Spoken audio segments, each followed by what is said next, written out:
Mix സ്പൈസസിൻ്റെ പുതിയൊരു വ്ലോഗിലേക്ക് എല്ലാവർക്കും സ്വാഗതം. നമ്മൾ ഇന്നിവിടെ ചെയ്യാൻ പോകുന്നത് മൺചട്ടി എങ്ങനെയാണ് സീസൺ ചെയ്തെടുക്കുന്നതെന്നാണ്. എല്ലാവർക്കും അറിയാമായിരിക്കും എങ്ങനെയാണ് മൺചട്ടി സീസൺ ചെയ്തെടുക്കുന്നതെന്നൊക്കെ. പക്ഷേ ഞാൻ എങ്ങനെയാണ് ചെയ്യുന്നതെന്നാണ് ഇന്നത്തെ വീഡിയോയിൽ ഞാൻ കാണിച്ചു തരാൻ പോകുന്നത്. നമ്മൾ മൺചട്ടി എടുക്കുമ്പോൾ നല്ല ചട്ടി നോക്കിയെടുക്കണം. പൊട്ടലോ അങ്ങനെയൊന്നും പാടില്ല. ഇത് നാട്ടിൽ നിന്ന് വരുന്ന മൺചട്ടിയാണ്. ഞാനിവിടെ നമ്മുടെ നെസ്റ്റോ സൂപ്പർ മാർക്കറ്റിൽ നിന്നാണ് ഞാനിത് വാങ്ങിച്ചത്. അവിടെ കിട്ടിയാലും വെച്ച് ഏറ്റവും നല്ലൊരു ചട്ടി നോക്കിയാണ് ഞാനിപ്പോൾ ഇവിടെ എടുത്തേക്കുന്നത്. ഇനി നമുക്ക് ഇതെങ്ങനെയാണ് സീസൺ ചെയ്യുന്നതെന്ന് നോക്കാം. ആദ്യം നമുക്ക് ഒരു ബക്കറ്റിനകത്തേക്ക് നമ്മുടെ ഈ മൺചട്ടി ഇറക്കി വെക്കാം. അതിലേക്ക് ഒന്നുകിൽ നമ്മൾ അരി വാർത്ത വെള്ളം ഉണ്ടാവുമല്ലോ, കഞ്ഞിവെള്ളം, അത് നമുക്ക് യൂസ് ചെയ്യാവുന്നതാണ് ഇങ്ങനെ സീസൺ ചെയ്യുന്നതിന് വേണ്ടി. അല്ല വെച്ചാൽ നമ്മുടെ അരി കഴുകുന്ന വെള്ളം ഉണ്ടല്ലോ, അതാണെങ്കിലും നമുക്കിതിലേക്ക് യൂസ് ചെയ്യാവുന്നതാണ്. ഞാനിവിടെ അരി കഴുകിയ വെള്ളവും കഞ്ഞിവെള്ളവും രണ്ടും മിക്സ് ചെയ്താണ് യൂസ് ചെയ്തേക്കുന്നത്. കണ്ടോ, ഇപ്പം ഞാനിത് നെകക്കെ വെള്ളം ഒഴിച്ചിട്ടുണ്ട്. ഇനി ഇത് നമ്മളൊരു 24 മണിക്കൂറോളം ഇങ്ങനെ തന്നെ വെക്കും. 24 മണിക്കൂറിന് ശേഷം നമ്മുടെ ചട്ടി ഇപ്പം നന്നായിട്ട് കുതിർന്നൊക്കെ ഇരിപ്പുണ്ട്. അപ്പം നമുക്കിനി ഇത് നന്നായിട്ട് തേച്ചെടുക്കാം.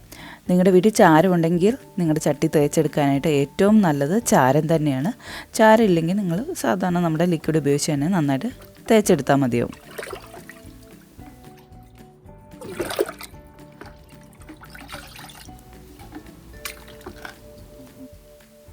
ഇപ്പം ഞാൻ നമ്മുടെ മൺചട്ടി നന്നായിട്ട് തേച്ച് കൊണ്ടുവന്നിട്ടുണ്ട്, നല്ല കഴുകി വൃത്തിയാക്കി കൊണ്ടുവന്നിട്ടുണ്ട്.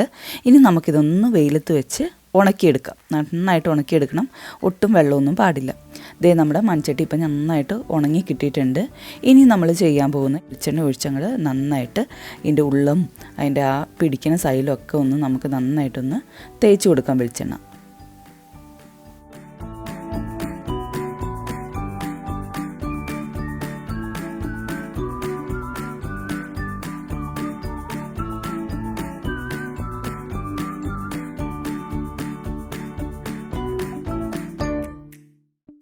നമ്മൾ ഇപ്പം നന്നായിട്ട് നമ്മുടെ മൺചട്ടിയിൽ എണ്ണയൊക്കെ തേച്ച് പിടിപ്പിച്ചിട്ടുണ്ട്.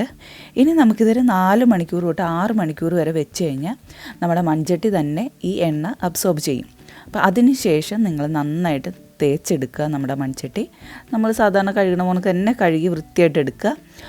അത് കഴിഞ്ഞ ശേഷം നമുക്ക് നമ്മുടെ ചട്ടി സാധാരണ മുണക്ക് ഉപയോഗിക്കാവുന്നതാണ്. നമ്മൾ മൺചട്ടിയിൽ കുക്ക് ചെയ്യുമ്പോൾ അത് ഗ്യാസ് സ്റ്റൗവിലാണെങ്കിൽ നമ്മൾ low to medium flame use ചെയ്യുന്നതായിരിക്കും നല്ലത്.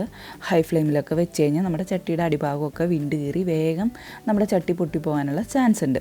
അപ്പം നിങ്ങൾ അതൊന്ന് ശ്രദ്ധിക്കുക. ഇപ്പം ഞാൻ നമ്മുടെ കറിച്ചട്ടി നല്ല കഴുകി വൃത്തിയാക്കി കൊണ്ടുവന്നിട്ടുണ്ട്. ഇനിയും തൊട്ട് നമുക്ക് ഇതിനകത്ത് കറികളൊക്കെ കുക്ക് ചെയ്തെടുക്കാവുന്നതാണ്. അപ്പോൾ നിങ്ങൾക്ക് എല്ലാവർക്കും എൻ്റെ പുതിയ ഈ വ്ലോഗ് ഇഷ്ടപ്പെട്ടു എന്ന് വിചാരിക്കുന്നു.